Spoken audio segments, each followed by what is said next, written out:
Welcome back to our live hour-long close-up special. I'm Adam Sexton. The 2024 Democratic race has been different, to say the least. President Joe Biden is not participating as the DNC has tried to relegate the New Hampshire primary.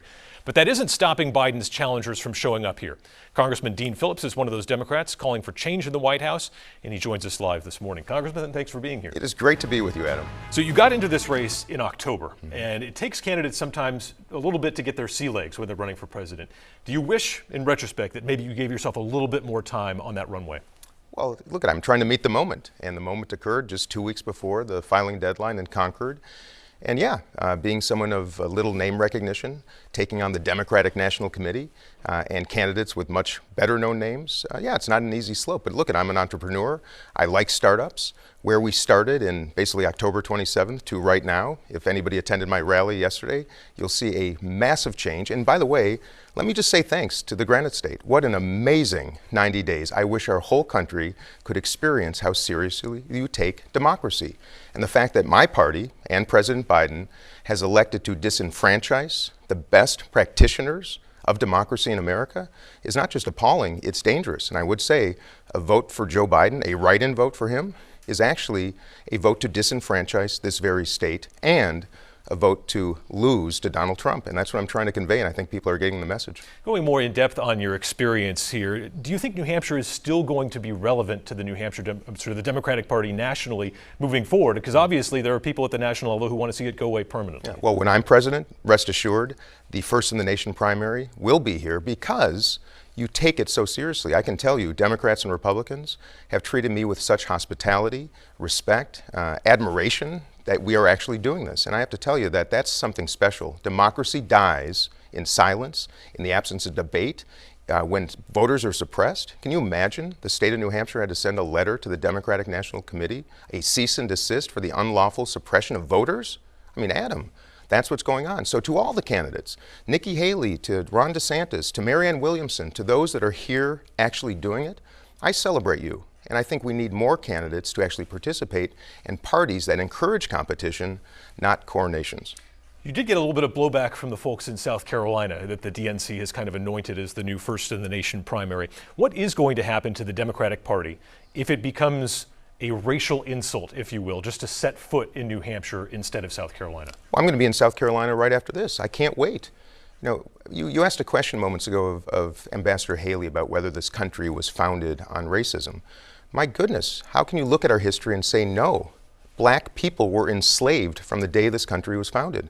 Not only a racist country, a misogynist, sexist country. Women could not vote here. My great-grandmother could not vote in the first election when she was 18 years old. So come on. We know our past. Let's not ignore it, but let's do better moving forward. So if we become a party predicated on litigating the past rather than focusing on the solutions for the future to rectify those mistakes and that injustice, then we're in big trouble. And I would ask Democrats and Republicans to let's acknowledge history as it really was and then commit to stopping the litigation of slogans and start coming up with solutions. And I'm really tired of politicians who have completely hijacked solution making. And that's why most Americans do not want Donald Trump or Joe Biden. This primary is not just a gut check for the candidates, it's also an authenticity check. You know, the voters want to see who you are and what you represent. It feels like you came here as a business Democrat, and then we saw you move a little bit to the left with Medicare for All, and then you've been campaigning with Andrew Yang now, who's in a totally different party. So have you shown enough ideological consistency, do you think, in this process? Yeah, it's interesting because I think I represent the exhausted majority, center-left and center-right Americans. I do not walk the Democratic platform perfectly. I have some center-left ideas and some center-right ideas. I'm a Democrat who will tell you, Adam, we have a major crisis at the southern border. The President of the United States has an obligation to secure our border. He hasn't. We have chaos in our cities around the world. That has to be solved. Most importantly, costs. The President has not addressed costs. And then I have some other ideas that are more on the left. I'll tell you, Medicare for All, the notion of everybody having health insurance is the only way we will actually save money. The difference about me and then the far left and the far right is I take good ideas, I can repackage them, and I will. By the way, a Medicare for All program does not mean the government delivers care. That's not a socialized takeover of health care. It actually ensures everybody has care. You can choose a job that you want, not just one that offers the benefits you need. And we will get the pharma companies to start charging the same prices to us as they do every country in the world. We will save our country money, save lives, and do what people do in business. Look at a problem, come up with a solution, and make investments so you save money down the road. I will tell you, Adam, we have a lot of good ideas on both sides of the aisle, and I'm a bridge builder, the second most bipartisan member of Congress. Nobody else running in this election right now has that ability to work with both sides, and darn, we need to. You may have heard that you got a bit of a shout out from former President Trump on stage at his rally last night. That's not exactly the kind of cheerleading most Democratic candidates want. You've already said you don't think Biden can win in November. But do you worry at all that you are sealing his fate? Just the opposite. Joe Biden has sealed his fate.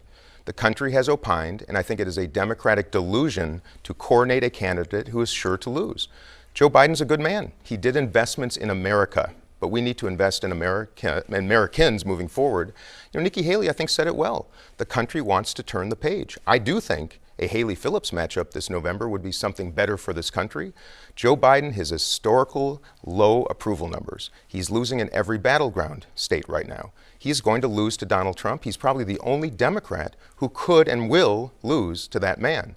So until Democrats wake up, and I think we will eventually, we're going to be in big trouble. But that's why we practice democracy. Thank goodness we live in a country in which coronations were intended to never happen again. And here we find ourselves pursuing the same thing. We have two parties right now that are causing a lot of problems for our country. George Washington warned us against it in his farewell address about factions. So to you independent Granite Staters right now listening, do the right thing. Send a message not just to your state and to this country, to the entire world, that democracy is alive and well in this country. And if you vote for me, we will see big changes, I promise, in the future. If you're president, what is the best way to guarantee abortion rights when you know that you're probably not going to get anything through the U.S. Senate? So I'll tell you, the fact that Democrats, over 50 years since Roe versus Wade, never codified those rights into law is actually a big failure. Look, I believe in freedom. I believe in liberty. I do not think government should be doing anything with women's bodies, telling them what they can and cannot do, particularly men. I can't imagine something more offensive as being a female than to have men tell me what you can and cannot do. So I'm just telling you, I think we should be a country of freedom and liberty. Democrats have missed the boat time and time again to codify it into law. And you're seeing states now that are doing that themselves, including red states.